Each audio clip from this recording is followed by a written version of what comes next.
Ethan Caldwell slammed the divorce papers onto the conference table with a grin so wide it looked cruel. "Sign it, Sarah. Let's not make this harder than it needs to be."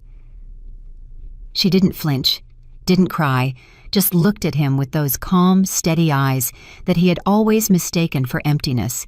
And in that moment in front of his lawyers, his colleagues, and the woman he was already planning to replace her with, Ethan Caldwell signed away the one person who had been quietly holding his entire world together, and he did it laughing. If you're new here, please subscribe and hit that notification bell so you don't miss a single moment of this story. Drop a comment below and tell me what city you're watching from. I love seeing how far this story travels. Now let's get into it. The morning of November 14th was the kind of cold that makes Manhattan feel like it's punishing you. The kind of cold that seeps through expensive wool coats and reminds even the most powerful people in the city that nature doesn't care about your net worth. But Ethan Caldwell wasn't thinking about the cold. He wasn't thinking about much at all except how good today was going to feel. He rode the elevator up to the 43rd floor of the Harrington Legal Group's Midtown Tower with his hands in his pockets and a smile pulling at the corners of his mouth. He had slept well the night before, better than he'd slept in months actually, because today was the day he stopped pretending, the day he stopped performing the role of devoted husband to a woman he had quietly grown to resent. The day Ethan Caldwell officially became free. He stepped out of the elevator and straightened his tie. His lawyer, Douglas Fenn, a sharp-jawed man in his 50s with a reputation for winning, was already waiting by the glass doors. "She's already inside," Douglas said, lowering his voice slightly. "Of course she is," Ethan said. "She's always early. It's one of the things that used to drive me crazy." Douglas cleared his throat. "She came alone. No representation of her own, just a notary." Ethan blinked. "No lawyer." "No lawyer." Ethan let out a short laugh. It was almost sad, he thought. Almost. "That's very Sarah." He pushed through the glass doors. "Let's just get this done." The conference room was long and quiet, with floor-to-ceiling windows overlooking a gray city wrapped in November fog. The table was dark mahogany, polished to a mirror shine. 3 of Ethan's attorneys sat on one side, their folders open, their expressions professionally neutral. And on the other side alone sat Sarah Winslow. She wore no jewelry except for a thin watch on her left wrist that Ethan had never noticed before. Her dark hair was pulled back simply. Her posture was straight, composed, almost eerily still. She looked the same way she had always looked to him, quiet, unremarkable. A woman who blended into the background of any room she entered. She looked up when he walked in. Their eyes met. For just a fraction of a second, something moved across her face. Not grief, not anger. Something quieter and somehow more devastating than either of those things. Something that looked almost like pity. Ethan ignored it. He pulled out the chair across from her, sat down, and reached for the stack of papers Douglas placed in front of him. "Well," Ethan said, picking up the pen, "I think we've both been waiting for this." Sarah didn't respond right away. She looked at the papers, then back at him. Her voice, when she finally spoke, was low and completely even. "You know, Ethan, I used to think you'd figure it out eventually. I really did." "Figure what out?" He clicked the pen. "What you had." She said it without drama, without trembling, just stated it plainly the way someone states a fact they've already made peace with long ago. Ethan smiled. "Sarah, we've been over this. We want different things. We've always wanted different things. There's no villain here. He gestured vaguely with the pen. "We outgrew each other." "You outgrew me," she said. He shrugged. It wasn't denial. "I'm not going to sit here and rewrite history. We weren't right for each other, that's all." She nodded slowly. "You're right that you're not rewriting history," she said. "But I wonder if you even know what the history was." "What does that mean?" She looked at him for a long moment. Long enough that Douglas shifted uncomfortably in his seat. Long enough that Ethan's smile began to feel slightly less natural on his face. Then Sarah said quietly and clearly, "You're signing away more than you understand." The room went very still. Ethan stared at her. Something about the way she said it made the back of his neck feel strange. Not afraid. He told himself he wasn't afraid. Just off balance. The way you feel when someone says something that doesn't quite fit any category you have for it. He held her gaze for 2 more seconds. Then he laughed. It came out louder than he intended. A genuine dismissive laugh, the kind that said clearly, "I am not taking that seriously." He looked over at Douglas, who gave a professionally polite smile. He looked back at Sarah. "The apartment," he said. "If that's what this is about, Douglas already told you the settlement gives you. It's not about the apartment." "Then what?" "Sign the papers, Ethan." Her voice didn't harden, didn't rise. It was the same quiet, even tone it had always been. "We're finished here," he signed. Page after page, his signature moving with the confident, slightly theatrical sweep of a man who believes he is performing a triumphant act. He slid each page across the table. The notary stamped. Douglas gathered. When it was done, Ethan put the pen down on the table between them. "Goodbye, Sarah," he said. She looked at him one final time, those calm, dark eyes, that unreadable face. "Take care of yourself," she said. It sounded less like a farewell than a warning. But Ethan was already pushing back his chair, already thinking about the dinner reservation he'd made at 11 Madison Park for that evening, already composing in his head the casual, triumphant text he would send to Leah Monroe the moment he stepped out of this building. He stood, buttoned his jacket, and turned toward the door. That was the moment everything started going wrong. The sound reached him before the sight did a deep, low rumble from the street far below, heavy enough to vibrate faintly through the building's bones. He turned back to the window almost involuntarily. Below on the street, a convoy of vehicles had materialized. Not taxis, not typical town cars. 3 black armored SUVs with tinted windows flanked by 2 motorcycles. They were parked in a precise, deliberate formation directly in front of the building's entrance. Ethan frowned. "What is that?" Douglas was already at the window beside him, squinting down. "I'm not sure. Some kind of security detail." Before anyone could say anything more, the conference room door opened. A woman in a dark suit entered. She did not look like a building employee. She did not look like an attorney. She moved with the specific, controlled efficiency of someone whose entire professional life was built around preventing things from going wrong. She looked directly at Sarah. "Ma'am," she said quietly, "whenever you're ready." Sarah rose from her chair. She smoothed her coat. She picked up the small, unremarkable bag she had placed beside her chair, and without hurry, without drama, without a single backward glance at the divorce papers still spread across the mahogany table, she walked toward the door. Ethan watched her go. The woman in the dark suit stepped aside to let her pass, then stepped back in with military precision. 2 more figures appeared in the hallway, visible through the glass, both of them tall, both of them radiating the same quiet, coiled alertness as the woman. One of them spoke into an earpiece. They walked with Sarah down the hall. They walked with her as if she were the most important person in the building. No, not just in the building. As if she were the most important person in the city, and everyone in that hallway knew it. Ethan stood at the window and watched the convoy below. Watched as the lead vehicle's rear door was opened from outside by someone who had clearly been waiting for exactly this moment. Watched as Sarah emerged from the building's entrance below a tiny, dark-coated figure from this height and was guided into the vehicle with the kind of care that organizations only extend to people they consider completely irreplaceable. The convoy moved, smooth, silent, purposeful, like a machine that had done this 1,000 times. Ethan stood very still at the window for a long time after it disappeared around the corner.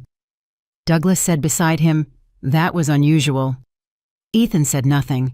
Something cold and shapeless was sitting in the back of his mind. He couldn't name it.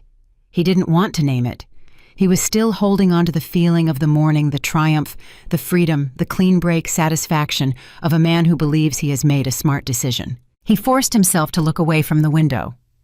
"Irrelevant," he said, more to himself than to Douglas. "She probably rented those cars to make a point. You know how people are after divorces. They want the exit scene." He straightened his jacket again. "Send me the final copies when everything's processed." He walked out. But the cold thing in the back of his mind didn't go with the coat he put on in the elevator lobby. It didn't go when he stepped into the bitter November air. It didn't go when he pulled out his phone and typed Leah's name into a new message. It sat there, small and patient, and waited. The celebration dinner at 11 Madison Park lasted 3 hours. Leah Monroe was everything Sarah was not, or so Ethan had always told himself. She was vivid, where Sarah was muted, loud, where Sarah was quiet, dramatically expressive, where Sarah was composed.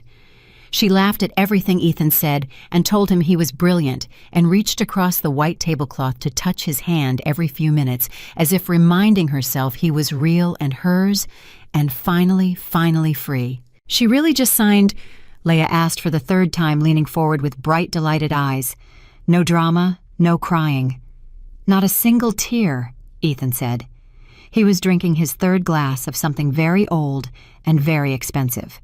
7 years, and she walked out like she was leaving a business meeting. I almost felt sorry for her. That's so sad, Leah said in a tone that made it clear she didn't find it sad at all. It is what it is, Ethan said. She was always like that, never really let anyone in. I tried for years, but some people just... He shrugged. Some people are just fundamentally alone. Leah nodded sympathetically. She picked up her wine glass. To new beginnings, she said. To new beginnings. Ethan agreed, and he clinked his glass against hers and tried not to think about the convoy of armored vehicles, or the woman in the dark suit, or the particular way Sarah had looked at him before she said, "You're signing away more than you understand." He succeeded mostly. He went home that night feeling like a man who had escaped. He sat in the living room of his apartment now fully, completely no longer half Sarah's, and he poured himself one final drink, and he leaned back in his chair and he thought, I have everything now. The thought felt completely true. For exactly 18 more days it continued to feel true. The call came on a Tuesday morning while Ethan was at his desk in the executive suite of Sterling Hess Capital, reviewing a portfolio restructuring proposal that his assistant had marked as urgent. He didn't recognize the number. He almost didn't answer. Mr. Caldwell. The voice was professional, measured the voice of someone who conducts research for a living. My name is Pauline Greer. I'm a financial journalist with the Atlas Review. I wanted to reach you before we publish. Ethan leaned back in his chair. Publish what? We're running a piece on the Winslow Sovereignty Group. A short pause. I'm told you were recently married to Sarah Winslow. I wanted to give you an opportunity to comment. Ethan opened his mouth, closed it. Sarah Winslow, he repeated. Yes. The Winslow. What was it? The Winslow Sovereignty Group. Another pause, and this one felt different. Heavier. As if she was deciding how much to give him before the article did. Mr. Caldwell, did you know who your wife was? The cold thing in the back of his mind moved. I know exactly who my wife was, Ethan said, and the past tense landed strangely in the room. What's this about? The Winslow family, Pauline Greer said carefully, has managed a private financial empire for over 60 years. They are not publicly known. That is entirely intentional. But given your marriage and your divorce, we felt it was relevant to confirm Sarah Winslow is the sole heir to that empire. I'm calling to ask if you have any comment. Ethan said nothing. Mr. Caldwell. How large, he said. His voice came out steadier than he felt. The empire. How large are we talking? Pauline Greer was quiet for exactly 2 seconds. The last internal valuation our source was able to access, she said, placed it in the range of several $1 trillion. The portfolio restructuring proposal slid off Ethan's desk. He didn't reach for it. He sat completely still, holding the phone against his ear, staring at the space where the paper had been, and the cold thing in the back of his mind expanded very slowly and completely silently until it filled every corner of him. Trillion, he said. Yes. He set the phone down on his desk without hanging up. He could still hear Pauline Greer saying his name. He reached for his laptop. He typed 3 words into the search bar with the mechanical focus of someone who is doing something because the alternative is sitting very still and feeling the full weight of a realization they're not ready for. Winslow Sovereignty Group. The search returned results. Not many. Not the flood of public information you'd expect for an entity of any significant size, but enough. A few carefully worded references in financial trade publications.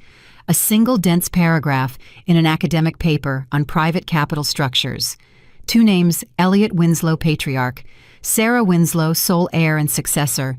Ethan read the paragraph 3 times. Each time his understanding deepened by one more terrible layer. He looked up from the screen. His office stretched around him, expensive and impressive. The corner office he had fought for over a decade to occupy. The view of Midtown spread out behind the glass. The framed commendations, the signed deals, the evidence of a successful man's successful life. He thought about the loan. 14 months into his career at Sterling Hess, a critical deal had collapsed. He had been on the verge of losing his position, his credibility, everything he had built in 3 years. And then from a private entity whose name he had never been able to fully trace, a bridge loan had appeared. Clean, no strings, just enough to stabilize the situation. He had told himself it was the universe rewarding competence. He thought about the Marchetti acquisition, the one that had made his name in the industry. The regulatory review that should have killed it had stopped abruptly and inexplicably after 3 weeks. He had celebrated with champagne. He had given a speech. He had told colleagues it was about playing the long game. He thought about the Brennan crisis, the one that should have ended his career, the one that somehow quietly disappeared. He sat in his chair and thought about all of it. And then he thought about Sarah, coming home quiet. Sarah asking about his day and listening carefully and never quite explaining what she did with her own days. Sarah, who never seemed to need very much. Sarah, who now that he searched his memory with eyes that were finally painfully open, had sometimes said things, small, brief things, that he had dismissed at the time as vague or naive, but that he now recognized with growing, nauseating clarity, as the precise observations of someone who understood his industry at a depth he had never imagined. His phone was ringing again. Pauline Greer. He let it ring. He sat in the corner office that may or may not have been built entirely on his own merit, and for the first time in his adult life, Ethan Caldwell did not know what was real. He didn't call Douglas. He didn't call Leah. He drove home alone that evening through the city that had always felt like his, and he stood in his kitchen, and he called the only other number he could think of, his college friend Marcus Webb, now a private equity partner, a man who had known him since before any of this began. Marcus picked up on the second ring. "Ethan, what's wrong? You sound terrible." "I need to ask you something," Ethan said, "and I need you to be honest with me." "When have I ever been anything else?" "The Marchetti deal," Ethan said. "The regulatory review that stopped in 2019. Did you know why it stopped?" A silence on the other end, not a long one, but long enough. "Marcus?" "Ethan. Did you know?" Marcus exhaled. "There were rumors," he said finally. "I never confirmed them. I didn't think you'd want me to bring it up." "What kind of rumors?" Another pause. "That someone made a call. A very high-level call. The kind of call that only certain families can make." He hesitated. "I always assumed it was someone protecting a personal interest in the deal. I never connected it to—" He stopped. "To Sarah," Ethan said. Silence. "To my wife," Ethan said. "To my quiet, ordinary, unremarkable wife who I just signed divorce papers with 18 days ago." Marcus said nothing for a long moment. When he finally spoke, his voice was gentle in the way that people are gentle when they don't know how to say something kind about a catastrophe. "Ethan, I think you need to look at your marriage very differently than you have been." "I'm starting to understand that," Ethan said. He hung up and stood in his kitchen in the dark and thought about a woman sitting across a mahogany table, calm as still water, saying to him, "You're signing away more than you understand." He had laughed. He had actually laughed. The sound of his own laughter from that morning played back in his memory now, and it didn't sound triumphant anymore. It didn't sound like freedom. It sounded like something much smaller and much sadder than he had any ability to name. He sat down on the kitchen floor, not dramatically, not in a collapse, but simply because standing suddenly required more than he had, and he put his back against the cabinet and he stared at the ceiling of the apartment he had thought of as entirely his. And he understood, for the first time with his whole body, rather than just his intellect, what it feels like to have been completely wrong. Not wrong in a small, correctable way. Wrong in the way that changes the shape of everything you thought you knew. He thought of her face, The steadiness of it. The way she had looked at him across that table as if she could see clearly and completely exactly what he was, and exactly what he was about to lose, and had chosen to say nothing more than those 8 words, and let him walk into the rest of his life carrying only his own pride and his own certainty. She had been kind, he realized, in a way that should have infuriated him, but instead landed somewhere much more quietly devastating. She had been kinder to him at the end than he had ever bothered to be to her throughout. He didn't know how long he sat there, long enough for the kitchen to get cold, long enough for his phone to receive 2 messages from Leia asking if he was coming over, and then one more asking if he was okay. He read them without answering. When he finally stood up, his knees ached from the hard floor. He walked to the window and looked out at the city. The lights, the buildings, all of it spread out below him in the dark like evidence of a world that had been quietly arranged in ways he didn't understand by people he had never taken the time to see. He pressed his hand flat against the cold glass. And he thought, what else don't I know? He didn't realize yet that the answer to that question was going to be far, far worse than anything he had imagined tonight. He didn't realize that the next morning, the first of many more terrible revelations was already waiting for him. He didn't know about the audit. He didn't know about Sterling Hess. He didn't know what Sarah had been quietly doing since the morning she walked out of that law office and into an armored convoy. He didn't know that the woman he had dismissed as ordinary was already calmly and methodically becoming the most powerful force in his professional world. He just stood at the window in the dark, his hand against the cold glass, and for the first time in a very long time, Ethan Caldwell felt something he had no defenses against. He felt small. Not humiliated, not afraid, just small. The way a person feels when the universe finally succeeds in showing them their actual size after years of them insisting on a larger version of themselves. Outside Manhattan moved through the night enormous and indifferent and full of stories bigger than his own. He stayed at the window for a long time. And the story that was really just beginning moved quietly around him the way rivers move around stones, patient and inevitable, and impossible to stop. The morning after Ethan sat on his kitchen floor staring at the ceiling, he made a decision that he told himself was rational. He told himself he was simply doing due diligence. He told himself any reasonable person in his position would do the same thing. He opened his laptop at 6 in the morning with a cup of coffee he forgot to drink, and he started searching. Not casually, not the way he had searched the night before, reactive and panicked fingers stumbling over the keyboard. This time he searched the way he used to approach his best deals, methodically, systematically following each thread until it either broke or led somewhere. The Winslow Sovereignty Group, Elliot Winslow, Sarah Winslow, the private capital structures associated with their name. What he found over the next 4 hours did not make him feel better. It made him feel the way a person feels when they pull on a loose thread in a sweater and the entire thing begins to unravel. The Winslow family had been operating in the shadows of American finance for 63 years. Not invisibly, nothing that large is truly invisible, but quietly, strategically. The kind of quiet that requires enormous resources to maintain. Their holdings were structured across multiple jurisdictions, spread through a network of holding companies and private trusts, with names that meant nothing to the casual observer. Ethan had been a financial professional for over a decade. He had never heard a single one of those names connected to each other, or to the Winslow family, or to the woman who had made his coffee every morning for 7 years. He pushed back from the desk and pressed both hands over his face. He thought about the morning he had met Sarah. A charity gala 8 years ago. She had been standing near the back of the room, not circling the important tables the way everyone else was. He had found that refreshing at the time. Original.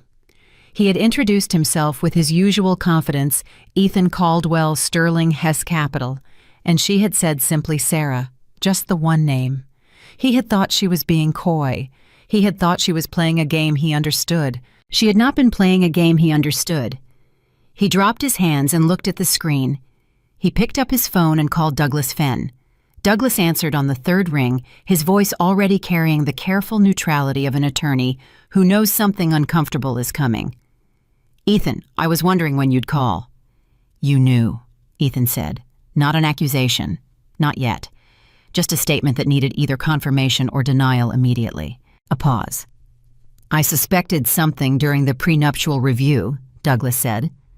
The entities on her side of the documentation were structured in ways that suggested significant resources, but she never disclosed the full scope, and legally, she wasn't required to disclose private family holdings that were separate from marital assets. I advised you at the time to push for fuller financial transparency. You declined. Ethan remembered that conversation. He had waved it off. He had said something like, "Douglas, she doesn't have anything. That's not what this is about." He had been so certain, so casually, completely certain. "The settlement," Ethan said. "What did I actually walk away with?" "A very fair settlement based on the disclosed marital assets," Douglas said carefully. "And what did she walk away with?" Douglas was quiet for exactly long enough. Douglas. "Everything that was never on the table to begin with," Douglas said. "Ethan, I need you to listen to me carefully. If the reports about the Winslow family's holdings are accurate, and from what I've been reading this morning, they appear to be, then the terms of your divorce are entirely legal and entirely final." She disclosed what she was required to disclose. The rest was never part of the marital estate. Ethan sat with that for a moment. "I could have asked," he said. "Yes," Douglas said quietly. "You could have." He ended the call. He sat at his desk and looked at the untouched coffee and thought about 7 years of mornings. Sarah already awake before him, sitting in the chair by the window with whatever she was reading. Sarah, who never talked about money because she had never needed to perform wealth the way Ethan always had. Sarah, who had a single credit card she used for ordinary things and never once made Ethan feel financially inadequate, which he had interpreted as simplicity and now understood was something else entirely. She had protected his ego, he realized, actively, deliberately, every single day. She had made herself smaller so that he could feel larger, and he had accepted it completely and without gratitude, because he had genuinely believed that was simply the natural order of things.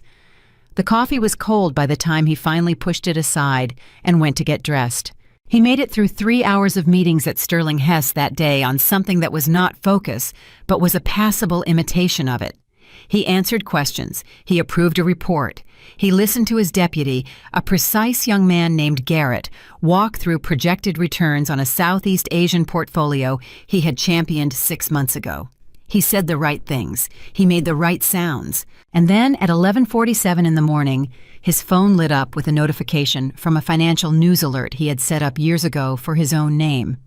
The headline read, "Winslow Sovereignty Group acquires significant stake in Sterling Hess Capital." Ethan read it 3 times. Then he set the phone face down on the conference table very carefully, the way you set down something fragile. Garrett was still talking. Ethan heard none of it. Sterling Hess, his company. The company where he had spent 11 years of his life. The company whose name he used to define himself, whose culture he had shaped, whose halls he walked, with the confidence of a man who owned the place without technically owning the place. Sarah had just walked into it. Not loudly, not dramatically, not with a press release or a public announcement. She had done it the way she did everything he was beginning to understand, quietly, precisely, and completely. "Garrett," Ethan said. Garrett stopped mid-sentence.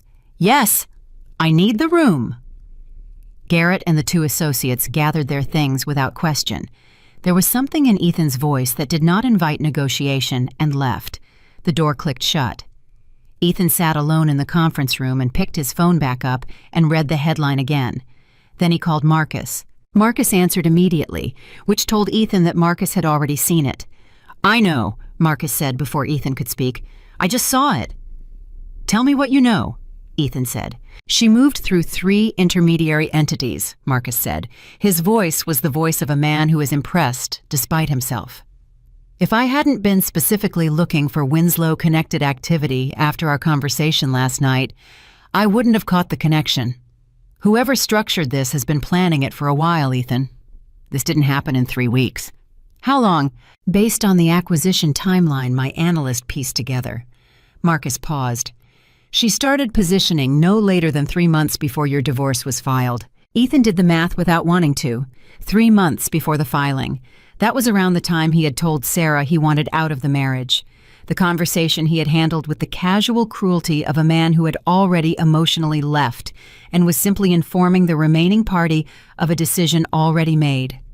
He had sat across from her at the dining room table and said, "I think we both know this isn't working."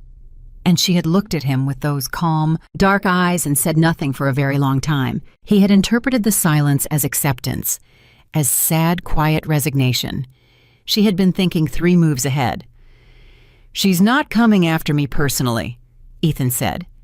It came out less like a statement and more like a question he was asking himself. "I don't know what she's doing," Marcus said honestly. "But she's on the board now effectively, and that means every decision that comes out of Sterling Hess is going to have her eyes on it." Ethan stood up from the conference table. He walked to the window. The city below him was going about its Tuesday business, entirely unaware that his world was rearranging itself at speed. "She's not vindictive," he said. "She was never vindictive." "Maybe not," Marcus said. "But she's also not protecting you anymore, and that's a very different thing." The line went quiet. Ethan stared at the city. "I have to go," he said. "Ethan." Marcus's voice was careful. "Whatever you're about to do, slow down. Think first." "I'm always thinking," Ethan said. "You're always moving," Marcus said. "That's not the same thing." He hung up. He stood at the window for another 40 seconds, counting his own heartbeats without meaning to. Then he walked out of the conference room through the hall, past his assistant's desk, and directly into the office of Richard Hess, Sterling Hess's founder, and the closest thing Ethan had to a mentor. Richard was 71 years old and had the demeanor of a man who had watched enough crises to know that most of them were survivable. He looked up from behind a desk covered in physical documents. He distrusted digital anything and read Ethan's face in about half a second. "Sit down," Richard said. "You already know," Ethan said. "I've known since 8 this morning." Richard folded his hands on the desk. "Sit down, Ethan." Ethan sat. He had not sat in a chair that felt this small since his first year in the industry when he was 26, and the world was larger than him, and he knew it. "Talk to me about your wife," Richard said. "Ex-wife." Richard shrugged the correction away with the patience of a man who considers semantic distinctions a waste of time. "Talk to me about her. What do you want to know?" "Did you know?" Richard asked. Just that. Just the 2 words. Ethan met his eyes. "No," he said. "I had no idea." Richard looked at him for a long moment, measuring something. "I believe you," he said finally. "Which honestly makes this more complicated, not less." He leaned back in his chair. "She's a legitimate shareholder, Ethan. The acquisition was clean. Her people were thorough. I had our legal team spend all morning looking for a seam, and there isn't one." He paused. "She's in the house now." "She's not my enemy," Ethan said, and he believed it even now, even with the ground shifting under him. "She's not doing this to hurt me." "Then what is she doing?" Richard asked. Ethan looked down at his own hands on his knees. "I don't know yet," he said honestly. The admission cost him something. He felt it leave him that particular pride that had always told him he understood his own situation. But it also, in some strange way he couldn't articulate, felt like the most accurate thing he had said out loud in a very long time. Richard studied him. "You should talk to her," he said. "She won't see me." "You don't know that." Ethan looked up. "I signed those papers with a smile on my face, Richard. I laughed at something she said, and then I turned around and celebrated." He shook his head. "She'll see me when she decides she wants to. Not before." Richard was quiet for a moment. Then he said in the tone of a man delivering the kind of honesty that real mentors offer, "I met your wife once, at the Callaway dinner 3 years ago. You introduced her as Sarah and immediately started talking to Carter Bloom about the Delmarva deal." He watched Ethan's face. "She and I spoke for about 15 minutes while you had your back to us. I remember thinking she was one of the most perceptive people I'd talked to in years. I mentioned it to you afterward. Do you remember what you said?" Ethan's stomach turned over. He did remember. He said he remembered clearly something like, "She's good at seeming smart." He had meant it as a compliment at the time. He could see now with the vivid, merciless clarity of hindsight exactly how it had sounded. "I said something stupid," Ethan said. "You said something that told me more about you than her," Richard said. He didn't say it unkindly. "I'm not bringing it up to make you feel worse. I'm bringing it up because you need to understand what you're dealing with. That woman has been watching this industry from the inside of your life for 7 years, and she's been doing it while you thought she was just the quiet one in the corner. Whatever she's doing now, she's been thinking about it longer than you have. Show her some respect. At minimum, professionally." Ethan nodded. He felt about 40 years old, and simultaneously about 14. He left Richard's office at just past noon. His phone had 7 new messages. 2 from Garrett asking procedural questions about the afternoon schedule. 1 from a contact at another firm asking carefully worded questions about what he knew regarding the Sterling Hess acquisition. 1 from his mother who had read something online. 1 from Leah. He read Leah's first. It said, "What is going on? I just saw the news. Is this about the divorce?" He put the phone in his pocket without answering. He thought about Leah Monroe. He thought about how he had met her at a conference 14 months ago, how she had found him in a room full of people and made him feel specifically, surgically chosen, how she had seemed to know exactly which parts of his ego to reach for, how easy it had been to let that carry him toward a decision he had rationalized for months into feeling inevitable. He thought about something Marcus had said briefly 2 nights ago, something Ethan had not paused long enough on. "I always assumed someone was protecting a personal interest in the deal." He pulled the phone back out of his pocket. He dialed Marcus. "I need you to look into someone," Ethan said when Marcus picked up. "Who?" "Leah Monroe." He paused. "I need to know if she has any connections I don't know about. Business connections, financial connections, anyone she's associated with professionally that I should be aware of." A silence that Ethan couldn't fully read. "Ethan," Marcus said slowly, "why are you asking me this now?" "Because I should have asked it 14 months ago," Ethan said. "And I didn't, because I was too busy being flattered." He stopped walking in the middle of the hallway. An associate past him nodded, kept moving. "Can you look?" "I can look," Marcus said. "Give me until tomorrow morning." Ethan thanked him and hung up. He stood in the hallway of the company he had given 11 years of his life to and tried to remember the exact sequence of events that had brought Leah Monroe into his life. The conference, the introduction, the conversations that had escalated with a speed he had found exciting rather than suspicious. The way she had always seemed to know exactly what he was worried about at work, which deals were making him anxious, which relationships were under strain. He had told himself she was perceptive. He had told himself she was the kind of partner who paid attention. He walked slowly back toward his office, and the question that had been forming at the edge of his mind since Marcus's comment 2 nights ago began to take on a shape he did not like at all. Who had told her? Who had told her which deals were making him anxious? Who had provided her with the precise map of his professional vulnerabilities, his ego's particular geography, the exact emotional coordinates where a well-placed woman's attention could do maximum damage to a marriage? By the time he reached his office, his assistant was standing at his door, holding a sealed envelope. "This was hand-delivered about 30 minutes ago," she said, her expression carefully neutral in the way of assistants who understand that some things are above their pay grade. The messenger said it was personal. Ethan took the envelope. His name was written on the front in handwriting he didn't recognize. He turned it over. No return address, no indication of origin. He sat behind his desk and opened it. Inside was a single sheet of paper. On it, printed cleanly in a simple font, were 3 lines of text. The first line was a name, Victor Crane. The second line was a company, Meridian Capital Advisors. The third line was a question, ask her how they met. Ethan read the 3 lines 4 times. He set the paper down. He picked up his laptop and typed the name Victor Crane into his search. The results were not comforting. Victor Crane was 53 years old, a private equity strategist with a reputation in certain circles for what were described in the careful language of financial journalism as aggressive acquisition strategies and unconventional approaches to market positioning. He had been investigated twice by the SEC, neither time resulting in charges.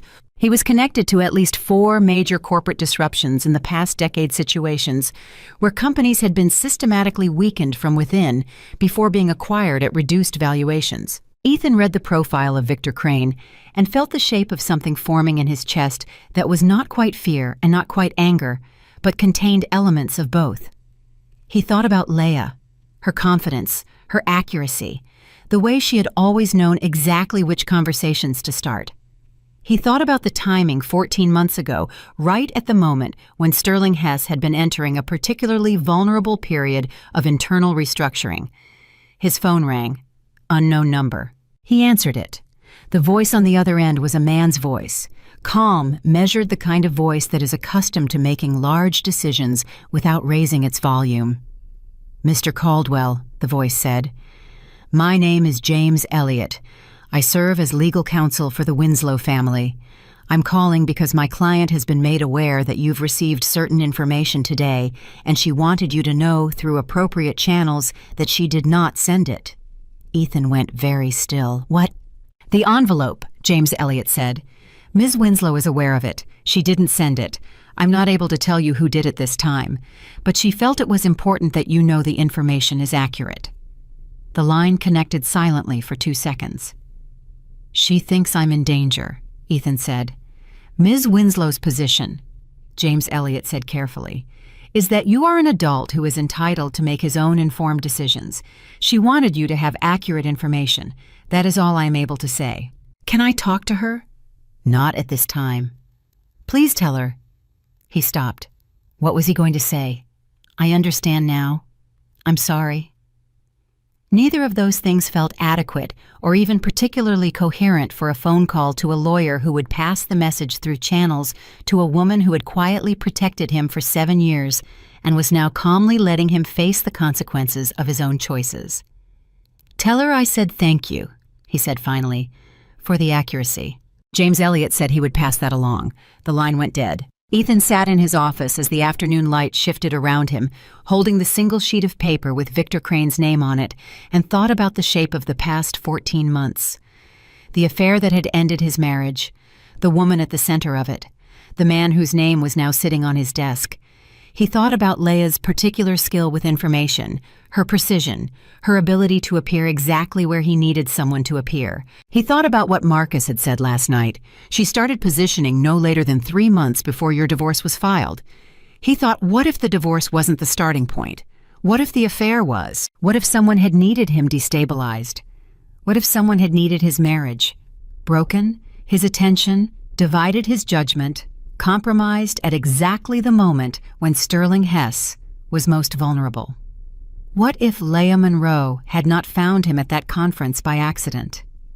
And the confidence with which she had known his professional anxieties had not been perception, but intelligence, the kind of intelligence that someone provides deliberately to someone they are directing toward a specific purpose. He had not been a man in love. He had been a chess piece.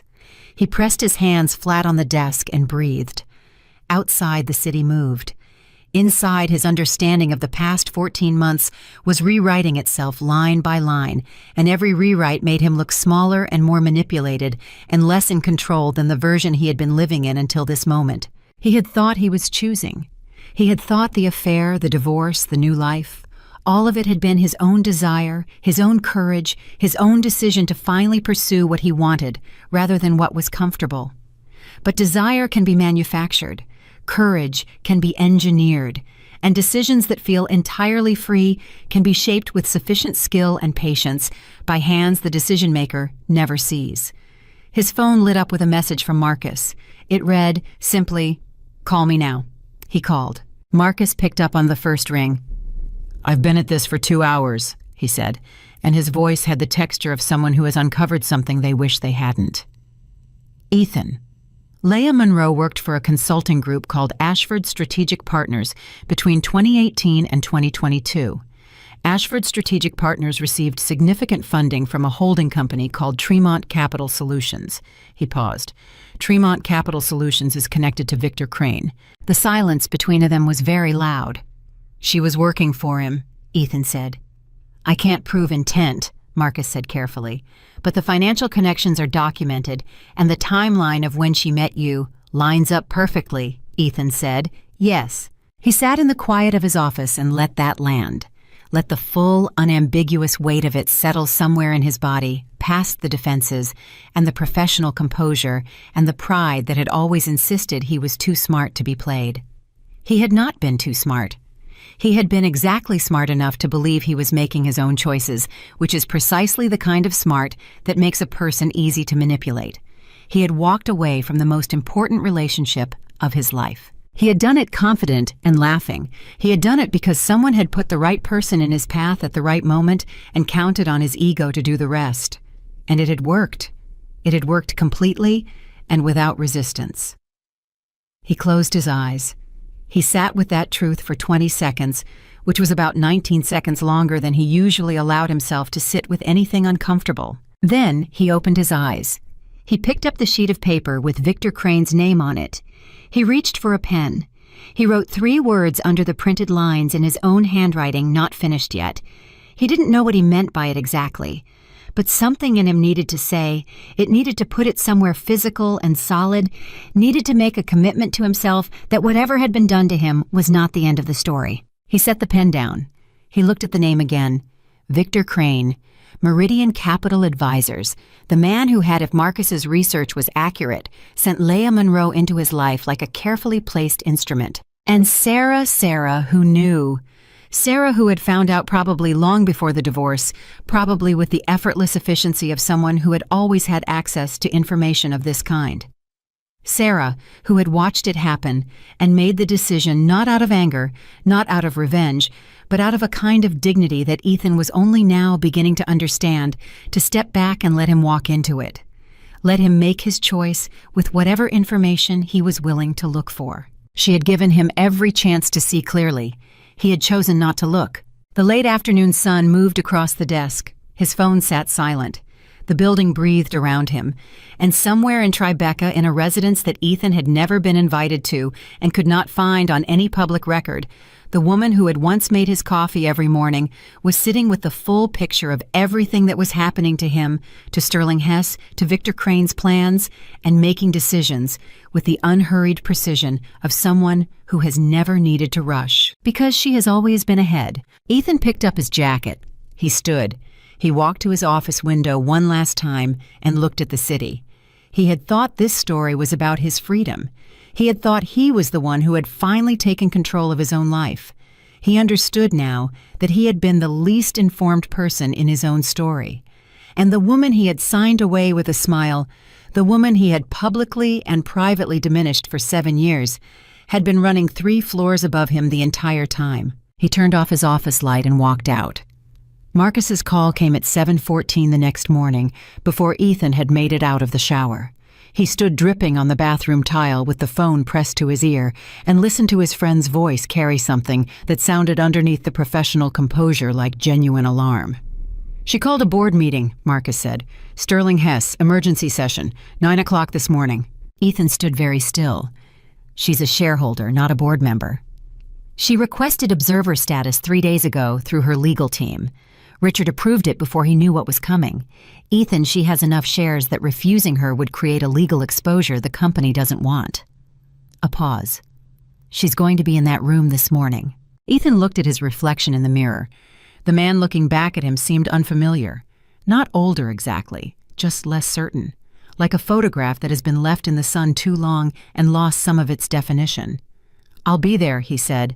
"I know you will," Marcus said. "That's what worries me." He dressed in 7 minutes. He was in the elevator 4 minutes after that. The city outside the cab window moved the way it always moved, fast, indifferent, full of people going somewhere urgent. But this morning, it felt like it was moving without him, rather than with him. Like a current he had always assumed was carrying him forward, and was only now noticing might be something he had no control over at all. He arrived at Sterling Hess at 8:41. His assistant met him at the elevator with the expression of someone who has been managing anxious phone calls since before 8 o'clock. "The board is assembling in the main conference room," she said, "and Mr. Hess asked that you come directly to his office first." Richard was standing when Ethan walked in, which meant whatever he had to say was too urgent to say sitting down. "She's bringing 2 advisors." Richard said without preamble. "Both of them are from the Winslow family's internal legal structure. Our counsel has never seen documents move this cleanly or this fast." He looked at Ethan directly. "Whatever you think this is, it's more organized than that." "What does she want?" Ethan asked. "An audit," Richard said. The word landed in this room like something heavy dropped from height. "Of what?" Ethan asked, though part of him already knew. "Everything," Richard said. "Every major transaction in the past 6 years, every deal that involved regulatory review, every acquisition, every partnership arrangement." He paused. "She presented a formal request last night at 11:45 p.m. Her team doesn't sleep, apparently." Ethan thought about the Marchetti acquisition, the bridge loan, the Brennan crisis that had quietly disappeared, all of the things he had spent the past several days looking at from a new angle. He thought about how an audit conducted by people who actually knew what they were looking for, people with access to information that no ordinary auditing firm would have, might find connections that his own memory had been trying to avoid. "She's not doing this to destroy the company," Ethan said. "No," Richard agreed. "I don't think she is. I think she's doing it to understand exactly what was built here and how. And I think she's doing it because she has every right to, and because she knows we know that." He looked at his desk, then back up. "I also think she's doing it because some part of this is about you. And I'm telling you that not to make you feel important, but to prepare you for what it's going to feel like to sit across from her this morning." Ethan nodded. He walked out of Richard's office and down the hall toward the main conference room, and with every step the understanding settled deeper into him that the conversation he was walking toward was not a negotiation. It was not a confrontation. It was in some specific and precise way a reckoning. Not the dramatic kind, not the kind with raised voices and accusations, the quiet kind. The kind where reality simply presents itself clearly and completely and asks you to finally stop looking away. He pushed open the conference room door at 8:58. Sarah was already there. She sat at the far end of the table, flanked by two people whose stillness and precision immediately communicated that they were not associates, but principals people, who operated at levels Ethan's professional world had only ever been adjacent to. She wore a dark jacket. Her hair was down. She looked exactly like herself, composed, unhurried, present, in a way that Ethan had always misread as passivity, but now recognized with a clarity that was almost physical in its sharpness, as complete and total self-possession. Their eyes met across the room. She didn't look away, neither did he, but something passed between them in that 3-second exchange that contained more honest communication than most of their last 2 years of marriage had managed. He sat down. The board members filed in. Richard took his seat at the head of the table. Sarah's lead advisor, a woman named Catherine Voss, who moved with the quiet authority of someone who has spent decades operating in rooms that don't make the news, placed a document portfolio in front of each board member with the efficient calm of someone distributing arithmetic problems rather than the potential reconstruction of a company's history. Richard opened the meeting. Sarah did not speak first. She let Catherine Voss present the audit request in precise, carefully structured language that left no room for procedural objection. The board listened. 2 members exchanged glances. One of them, a man named Patterson, who had been with Sterling Hess for 20 years and had the particular unease of someone who has spent 2 decades benefiting from arrangements he preferred not to examine, cleared his throat. "This is quite broad in scope," Patterson said. Catherine Voss looked at him with the specific calm of someone who has anticipated every objection in the room and found none of them interesting. "It is proportional to the ownership stake," she said. Patterson looked at Richard. Richard looked at the table. That was the end of that conversation. Then Sarah spoke for the first time. Her voice was exactly as Ethan remembered it. Quiet, even. The kind of voice that doesn't need volume because it carries weight instead. "I want to be clear about something," she said, looking around the table. "This audit is not punitive. It is due diligence. I have acquired a significant stake in this organization, and I intend to understand what I own. That is all." She paused.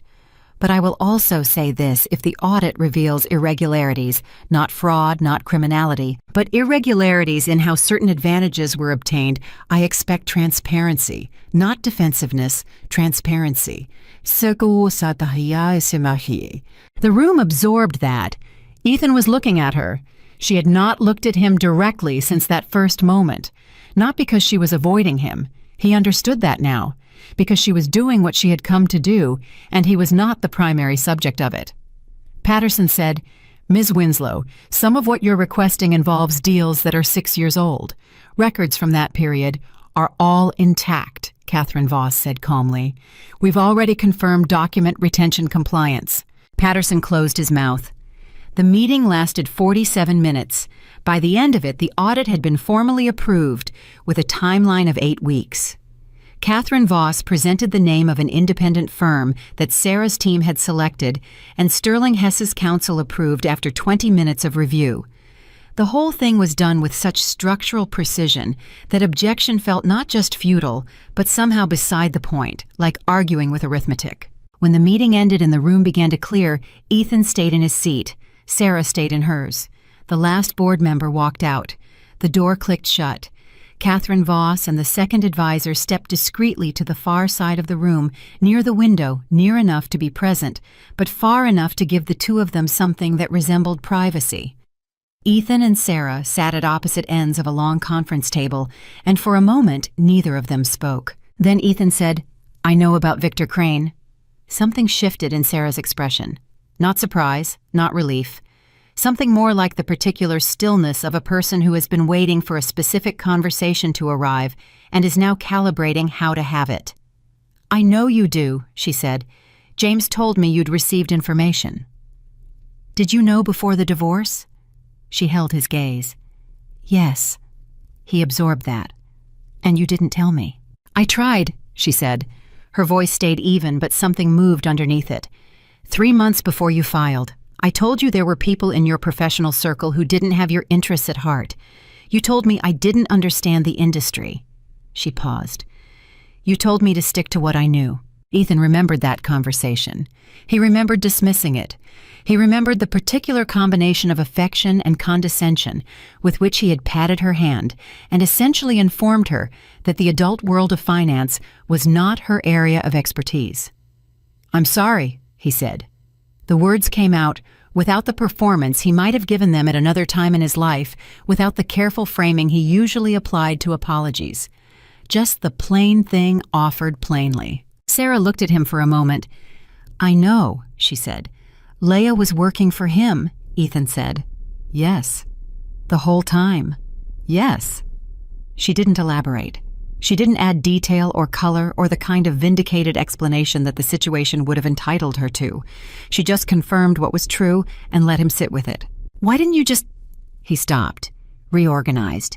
"If you knew all of that, about Crane, about Leah, about what they were trying to do to Sterling Hess through me, why didn't you stop it? Why did you just—" He gestured at the space between them. "Let it happen." For the first time, something cracked in Sarah's composure. Just slightly. Just at the edges. Not grief, not anger, but something older and more honest than either of those. "Because you had already decided," she said quietly. "Ethan, I can move markets. I can restructure companies. I can make regulatory problems disappear when the situation warrants it." She held his gaze. "I cannot make a person choose to see what they've decided not to look at. I tried for 3 years. I told you things were wrong. I asked you to pay attention, and every time you looked past me like I was furniture." She stopped. "Let that breathe. You don't protect someone from their own choices. You can only make sure they have the information they need to make better ones." Ethan sat with that for a long time. "The envelope," he said. "The one with Crane's name. If not you, then who—" Sarah hesitated. The first hesitation he had seen from her since the divorce. "Someone inside Crane's organization who does not want his strategy to succeed," she said carefully. "That's all I can tell you. Is it safe? The information. Am I—" "You're fine," she said. "Crane's interest is in Sterling Hess as an asset, not in you specifically." You were a means to an access point. Now that I hold a significant stake, his leverage through you is significantly reduced." She paused. "He's going to pivot. He'll try another angle, but his window through you is closed." Something about the clinical precision of that landed on Ethan strangely. Not because it wasn't reassuring, it was, but because the ease with which she mapped it, the fluency, the casual expertise, reminded him in a single breath of everything he had never understood about who was sitting across from him for 7 years. "I feel like an idiot," he said. "You were maneuvered," Sarah said, "by people who are very good at maneuvering people. That's not the same as being an idiot." "I walked away from you," he said. "That part wasn't Crane. That part wasn't Leia. That was just—" He couldn't finish it. "That was just you," she said, gently. "The way you complete someone's sentence when you are not angry at them, but are also not willing to pretend the truth is something other than what it is." He nodded. "Yeah." The room held the silence between them for a moment.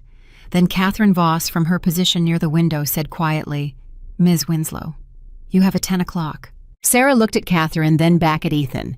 She gathered the small portfolio she had placed on the table in front of her. She stood. She paused with her hand resting on the back of the chair, and for just a moment she looked at him the way she had looked at him sometimes in the early years of their marriage, before the distance had grown so large between them that he'd stopped noticing she was still trying to reach him across it. "The audit is going to be what it's going to be," she said. "Whatever it finds, handle it honestly. Don't manage the narrative. Don't call in favors. Just tell the truth. It will be better for you than the alternative." He looked at her. "Is that advice?" "It's information," she said. "What you do with it is up to you." She walked toward the door. Catherine and the second advisor fell into step beside her with the quiet efficiency that Ethan was beginning to understand was simply the permanent grammar of Sarah's life, the structure that had always existed around her, invisible to him, entirely real. At the door, Sarah stopped one more time. She turned back. "Ethan." Her voice was the same as it had always been. Quiet, even, carrying weight without volume. "You're actually good at this. The work. The real work when it's yours." A pause. "I always thought you were. I just wished you'd believed it enough not to need everything else." She walked out. The door closed. Ethan sat alone in the conference room for 6 full minutes. He counted them. He didn't move. He just sat with everything she had said and let it reorganize itself inside him into something he didn't have a word for yet. Not regret, exactly. Not grief. Something more compound than either of those. The specific weight of understanding fully and without defense the true dimensions of what you had and what you chose to do with it. His phone buzzed. "Marcus?" "How did it go?" He typed back, "She's extraordinary," Marcus replied after a moment. "Yeah, I know. I've known since you married her." Ethan stared at that message for a while. Then he put the phone in his pocket and went back to his office. He sat at his desk. He opened the files he had been reviewing before the world had rearranged itself, and he tried to do what Sarah had without drama and without making it into a larger statement than it was simply told him to do. The real work. Honestly, his own. But the morning wasn't done with him yet. At 11:22, Leia Monroe walked into his office without knocking. She closed the door behind her. She was dressed with the particular deliberateness of someone who has spent time making sure they look like they have the upper hand, and she looked at him across the room with eyes that had shifted into something Ethan had not seen on her face before. Not the warmth she had always performed, not the bright targeting attention she had used so effectively for 14 months. Something harder and more calculating. The face underneath the face. "I know you've been asking questions about me," she said. Her voice was controlled, but the control had a seam running through it, and Ethan could see it. "I need to know what you think you've found." Ethan looked at her. He thought about the version of himself who had sat across from this woman at restaurant tables and felt chosen. He thought about how precision had felt like chemistry, and accuracy had felt like understanding, and what was actually intelligence gathering had registered in his nervous system as love. "Sit down, Leia," he said. "I'd rather stand." "Then stand." He leaned back in his chair. "What do you want to know?" "Victor Crane," she said.